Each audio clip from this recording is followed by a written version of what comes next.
अगर मैं आपसे पूछूं कौन सा देश यूरोप को सबसे ज्यादा ऑयल एक्सपोर्ट करता है, आपका जवाब होगा या तो सऊदी अरेबिया या ईरान या इराक या वेनेजुएला या कोई ऐसी कंट्री जहां बहुत ज्यादा ऑयल का उत्पादन होता है। लेकिन अगर मैं आपको कहूं कि इंडिया ने सऊदी अरेबिया को पछाड़ते हुए यूरोप में सबसे ज्यादा ऑयल एक्सपोर्ट करने का स्पॉट ग्रैब कर लिया है, तो आप सोचेंगे ये हुआ कैसे। असल में भारत ने सऊदी अरेबिया से भी ज्यादा ऑयल सप्लाई किया है यूरोप को। इसकी वजह यह है कि भारत जो ऑयल यूरोप को सप्लाई करता है वो होता है रिफाइंड ऑयल, यानी जिस पेट्रोलियम का या जिस डीजल का हम अपने पेट्रोल पंप पे इस्तेमाल करते हैं वो क्रूड नहीं होता। यानी एक होता है क्रूड ऑयल, यानी जो कच्चा तेल कुओं से निकलता है, फिर उस क्रूड ऑयल को रिफाइनरी में भेजा जाता है जहां वो रिफाइंड होता है, और रिफाइंड फॉर्म्स में फिर उसका इस्तेमाल हम अपने डोमेस्टिक यूज के लिए करते हैं।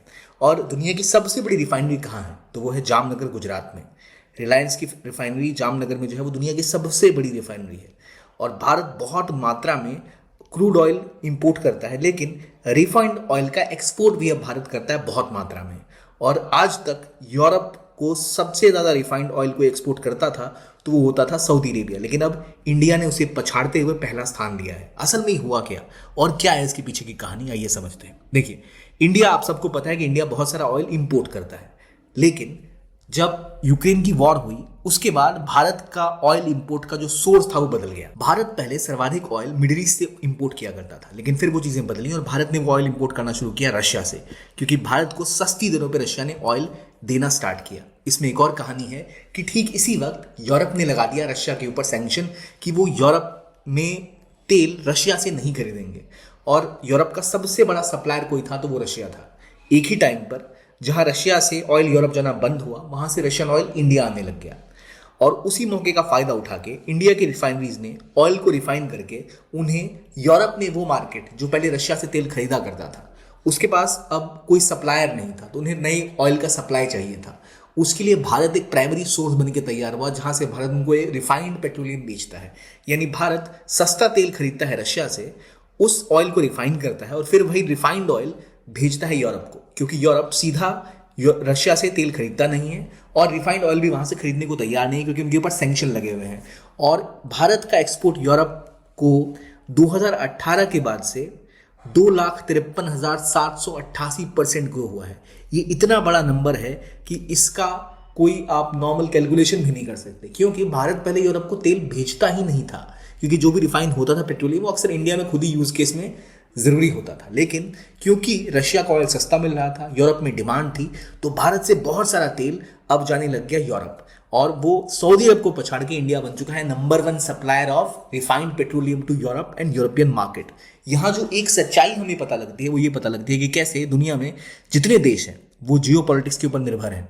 अगर इंडिया की बात करें तो इंडिया को ये कहा जाता है कि इंडिया रशिया से ऑयल ना खरीदे, क्योंकि वो यूक्रेन में जंग लड़ रहा है, जबकि सऊदी अरब यमन में जंग लड़ रहा है और वो ऑयल बेचता है, तो उसके ऊपर किसी को कोई सवाल नहीं उठाना होता। भारत अगर ऑयल सस्ता ना लाए और महंगा ऑयल खरीदे तो भारत के देश में महंगाई बहुत ज़्यादा बढ़ जाएगी, जिसकी वजह से लाखों लोगों को बहुत सी दिक्कतें आएंगी। इसलिए भारत ने वो ऑयल खरीदना जारी रखा और यूरोप का दबाव था कि भारत ऑयल ना खरीदे। असल में जो रशिया का ऑयल मार्केट में है वो जाता वहीं है जहां वो पहले जाता था, बस शक्ल बदल चुकी है। असल में वेस्ट की कंट्रीज का कहना है, कई ऐसे देश हैं जो रशिया के ऑयल को साफ कर रहे हैं। देखो, साफ मतलब आपने वॉशिंग मशीन देखी होगी, और एक जगह होती है लॉन्ड्रोमैट जहां पर आप जाकर कपड़े धोते हैं, वॉशिंग मशीन में कपड़े डाले, कपड़े आपके धुल के साफ हो गए। अभी रशियन ऑयल को यूरोप का मार्केट नहीं खरीद रहा, क्योंकि उनका कहना है कि रशिया युद्ध लड़ रहा है, हम उनसे ऑयल नहीं खरीदेंगे। तो रशिया अपने ऑयल को पहले एक लॉन्ड्रोमैट में भेजता है जहां वो साफ हो जाता है और फिर वो यूरोप पहुंच जाता है। और वो लॉन्ड्रोमैट वो कंट्रीज हैं जो रशिया से ऑयल इंपोर्ट करती हैं, उनको धोती, मतलब एक बार वो ऑयल इंडिया आ गया तो वो इंडिया का ऑयल बन गया। फिर वही ऑयल इंडिया से यूरोप जाता है इंडियन ऑयल बन के, जबकि वो ऑयल कहाँ का है, रशिया का है, तो वो वॉशिंग मशीन की तरह काम कर रही है। तो ऐसे कई देश हैं जैसे यूएई, टर्की, सिंगापुर, इंडिया और चाइना, जिन्हें लॉन्ड्रोमैट कंट्रीज कहते हैं, जो ऑयल प्रोडक्शन को एक्सपोर्ट करते हैं ताकि यूरोप को सस्ती दरों पर तेल मिल सके।